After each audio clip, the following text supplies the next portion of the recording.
Hello everyone, this is Gob making another tutorial on Pov-ray on how exactly you can add textures. So if you don't know, this plugin is kind of confusing. It's called Pov-able. The documentation is sparse, but if you do look for it, there is some documentation. I found a link. We're going to go to it now.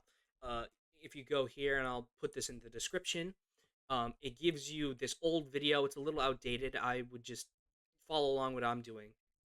It does give you some basic idea on how to set up some of the other features.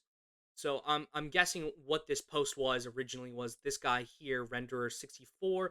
He found out all of this knowledge. He wrote it all here, and this is an old video from the guy who originally made the post.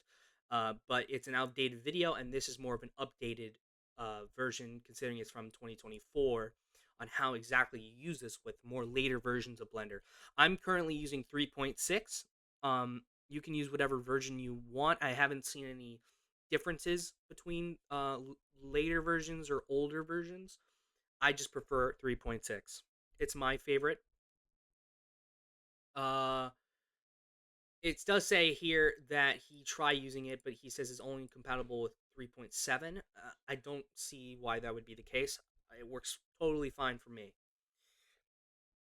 Anyway, so we'll get into it. So in this basic tutorial he shows some glossy textures, some glass, and also some checkered textures. And he has a download here, so you can go ahead and download this, and you can follow along with me exactly how he did it.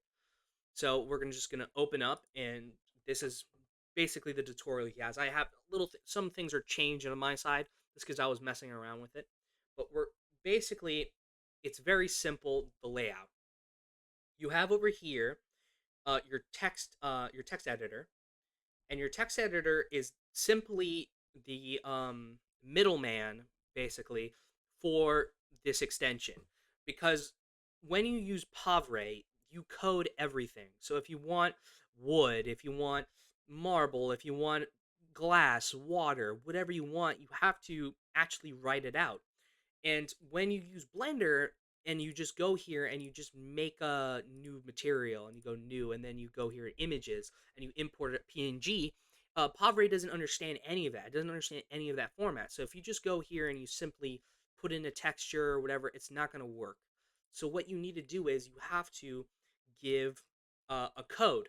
So on the bottom, if you scroll, you will eventually find custom Pov-ray codes, and you need to enter this code. And originally I thought you had to just put in RGB colors or something, or you would type all the code in there. What it really wants you to do is wants you to declare basically a variable, I guess would be the best way I can think of describing it, a variable of written code. So over here in this example this guy set up, you have a list of all of the variables set up to declare itself as a name, and then shows what kind of texture it is. So if you use Pov-ray a lot yourself, then you obviously can tell right away that this is just Pov-ray. You're just writing Pov-ray code, and then you're simply adding this declare the name, and then you're gonna get this name.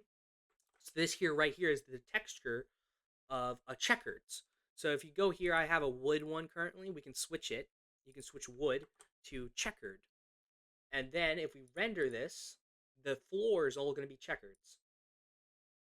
See, it's all checkers now, or checker.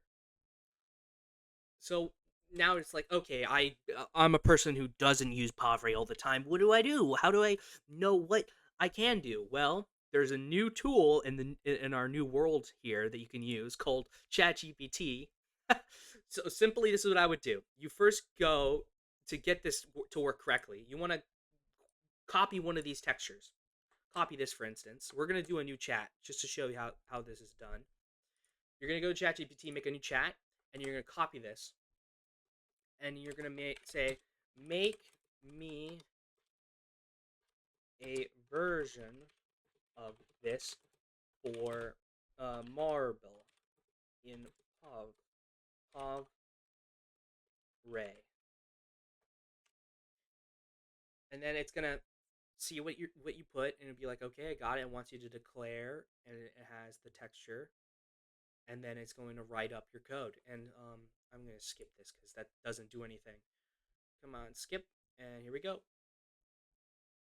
So it's going to say declare POV marble, texture, UV mapping, pigment, color, da da da da.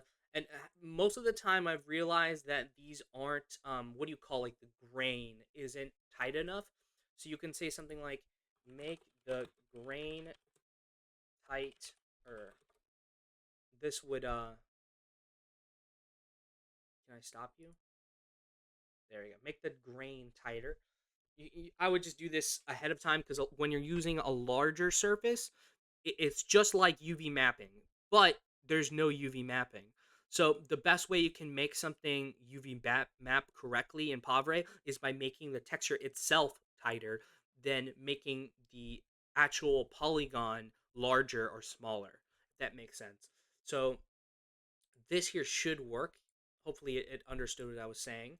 And you want to just go in here. I would simply go here and then just type in this code. I would copy the marble and I would replace my code over here with that name. Don't put declare. You want to just put the variable, and then you want to go here and then render the image. And now you can see it's now like a marble. It's not a checkered anymore.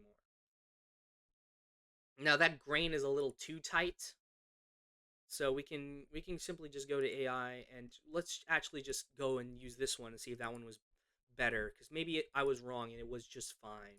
So we'll go in here and then we'll just replace the code with this one. I think I got the right one. Let's see. We can quickly check. Okay, it did a good job on the first try. So look, there's marble. And you can do this with anything. Now, I will say, now when you run into the gray area of this is when you want to use something more complicated. So you can actually, like, let me give you an example. Like, you can get pretty complicated, but then there's like, sometimes the engine breaks. And what do you mean by complicated? Well, let's say I add in something simple, like not a Pov-ray mesh with the tools over here. We add in just a simple cube. So if we add in like a simple cube and then we render this normally, the cube is there. So this is not a Pov-ray cube, but it still knows how to render the cube because the plugin still understands geometry. Now, let's go ahead and then start getting a little complicated with this cube. Let's start adding a texture to it. We'll actually just use straight up the one that we just used, the marble. Now, this should work, and I don't see why it wouldn't work. It's going to work. Oh, it didn't work. So this is where you get it gets a little frustrating. So if you do know, normally in Pov-ray, if you want to make something organic or unorganic mesh, like not a cube, not a sphere, you have to go through a lot of like there's a lot of different ways to do it, but it's a little bit more complicated. So if you wanted to make something super complicated, I have no idea how to do that. That's kind of where I'm running into a wall. I know how to do now textures, and I can tell anyone how to do it. It's simple. But if you want to have something more complicated, uh, this is something that someone who's more advanced with Pov-ray would probably know how to do that. Anyway, that's the end of the tutorial. I hope that helps anyone on how to use a texture or add textures in the Pov-ray extension and plugin. I mean, and yeah, have a nice one.